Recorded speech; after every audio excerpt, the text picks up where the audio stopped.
साहित्य कृती या ठिकाणी आपण भेट दिलेली आहे। त्याचबरोबर अभिजात मराठीच्या आजच्या या दिवसाचं सन्मान चिन्हही आपण माननीय पंतप्रधान महोदयांच्या हाती सुपूर्द केलेलं आहे। सर्व मान्यवरांना मी आसनस्थ होण्याची विनंती करते आणि ज्यांनी हा निर्णय आपल्यासाठी साकार केला आणि ज्यांचं वक्तृत्व ऐकायला आपण कायमच उत्सुक असतो, देशाचे आदरणीय पंतप्रधान नरेंद्रजी मोदी साहेब यांना विनंती करते की या प्रसंगी सभेला संबोधित करावं।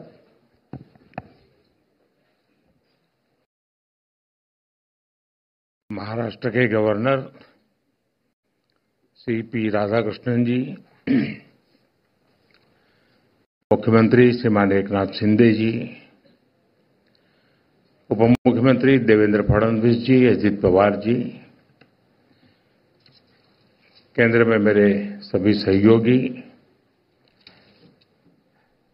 कई पीढ़ियों पर अपनी गायकी की छाप छोड़ने वाली आशाताई जी, जाने माने अभिनेता भाई सचिन जी, नामदेव कांबले जी, सदानंद मौर्य जी, महाराष्ट्र सरकार के मंत्री भाई दीपक जी, मंगल प्रभात लोढ़ा जी, बीजेपी मुंबई के अध्यक्ष भाई आशीष जी, अन्य महानुभाव भाई और बहनों, अगदी सुरुवातीला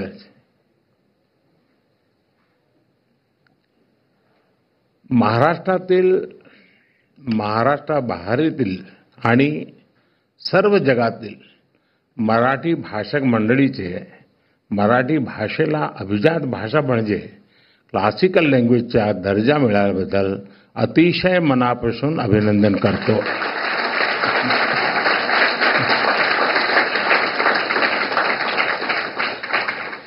केंद्र सरकार द्वारा मराठी भाषा को अभिजात भाषा का दर्जा दिया गया है। आज मराठी भाषा के इतिहास का स्वर्णिम अवसर है और मौर्य जी ने बहुत बढ़िया तरीके से इसको समेकअप किया। इस निर्णय का, इस पल का महाराष्ट्र के लोगों को, मराठी बोलने वाले हर व्यक्ति को दशकों से इंतजार था। मुझे खुशी है कि महाराष्ट्र का ये सपना पूरा करने में कुछ करने का सौभाग्य मुझे मिला। आज खुशी के इस पल को साझा करने के लिए मैं आप सबके बीच हूं। मराठी के साथ बंगाली, पाली, प्राकृत और असमिया भाषाओं को भी क्लासिकल लैंग्वेज का दर्जा दिया गया है। मैं इन भाषाओं से जुड़े लोगों को भी बधाई देता हूं। साथियों, मराठी भाषा का इतिहास बहुत समृद्ध रहा है।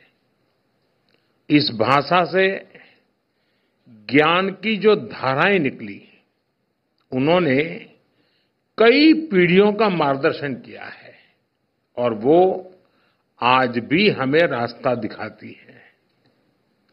इसी भाषा से संत ज्ञानेश्वर ने वेदांत चर्चा से जन जन को जोड़ा। ज्ञानेश्वरी ने गीता के ज्ञान से भारत की आध्यात्मिक प्रज्ञा को पुनर्जागृत किया। इसी भाषा से संत नामदेव ने भक्ति मार्ग की चेतना को मजबूत किया। इसी तरह संत तुकाराम ने मराठी भाषा में धार्मिक जागरूकता का अभियान चलाया और संत चोखा मेला ने सामाजिक परिवर्तन के आंदोलन को सशक्त किया। आज महाराष्ट्र आणि मराठी धर्म वाढविण्या थोर संतान मी साष्टांग दंडवत करतो। मराठी भाषेला हा दर्जा संपूर्ण देशाने छत्रपती शिवाजी महाराज यांना त्यांच्या राज्याभिषेकाच्या 350व्या वर्षात केलेला मानाचा मुजरा है।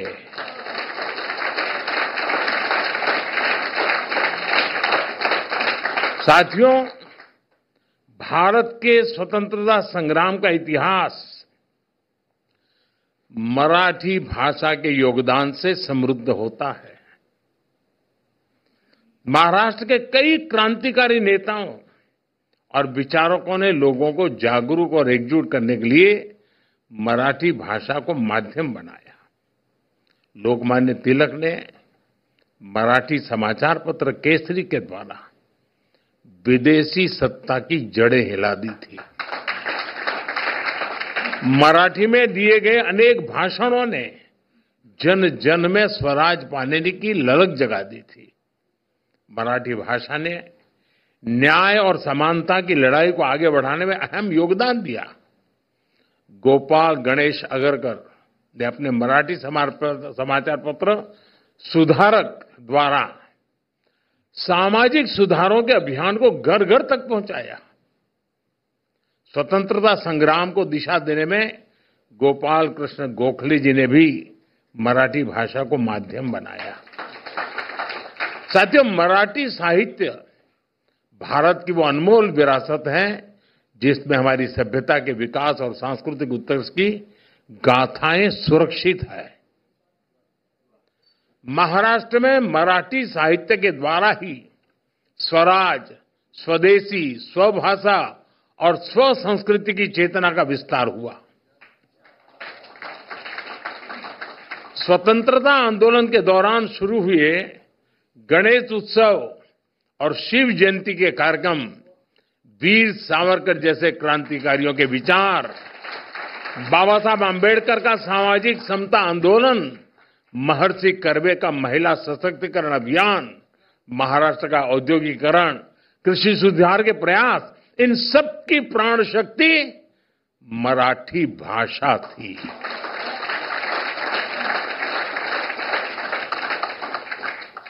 हमारे देश की सांस्कृतिक विविधता मराठी भाषा से जुड़कर और समृद्ध हो जाती है।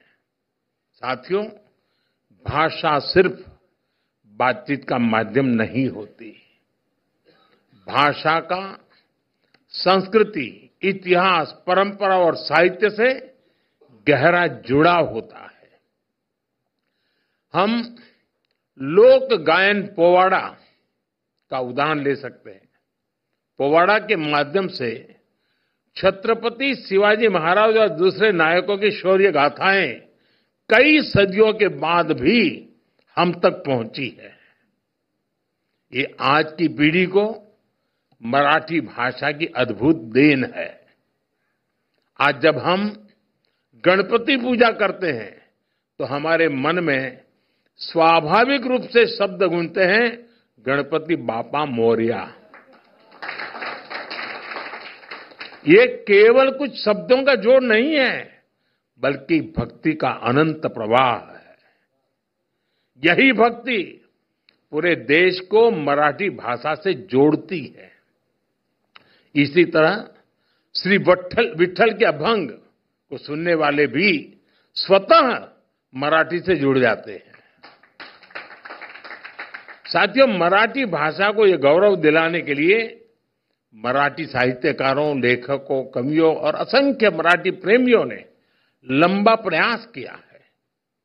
मराठी भाषा को क्लासिकल लैंग्वेज की मान्यता के रूप में कई प्रतिभाशाली साहित्यकारों की सेवा का प्रसाद मिला है। इसमें बाळशास्त्री जांभेकर, महात्मा ज्योतिबा फुले, सावित्रीबाई फुले, कृष्णाजी प्रभाकर खाडिलकर, केशव सूत, श्रीपाद महादेव माटे, आचार्य अत्रे, शांताबाई शेड़के, गजानन दिगंबर माडगूळकर, कुसुमाग्र जैसी विभूतियों का योगदान अतुलनीय है। मराठी साहित्य की परंपरा केवल प्राचीन ही नहीं बल्कि बहुआयामी है। विनोबा भावे, श्रीपाद अमृत डांगे, दुर्गाबाई भागवत, बाबा आमटे, दलित साहित्यकार दया पवार, बाबा साहब पुरंदरे जैसी कई हस्तियों ने मराठी साहित्य में महत्वपूर्ण योगदान दिया है। मैं आज मराठी की सेवा करने वाले पुरुषोत्तम लक्ष्मण देशपांडे, फूला देशपांडे कहूं तब लोग समझते हैं,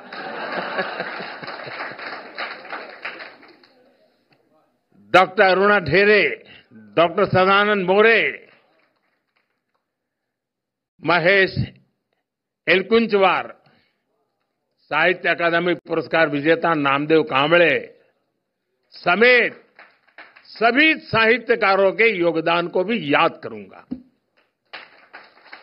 आशा बागे, विजय राजाध्यक्ष, डॉक्टर शरण कुमार लिंबाळे, नाट्य निर्देशक चंद्रकांत कुलकर्णी जैसे कई दिग्गजों ने वर्षों से इसका सपना देखा था।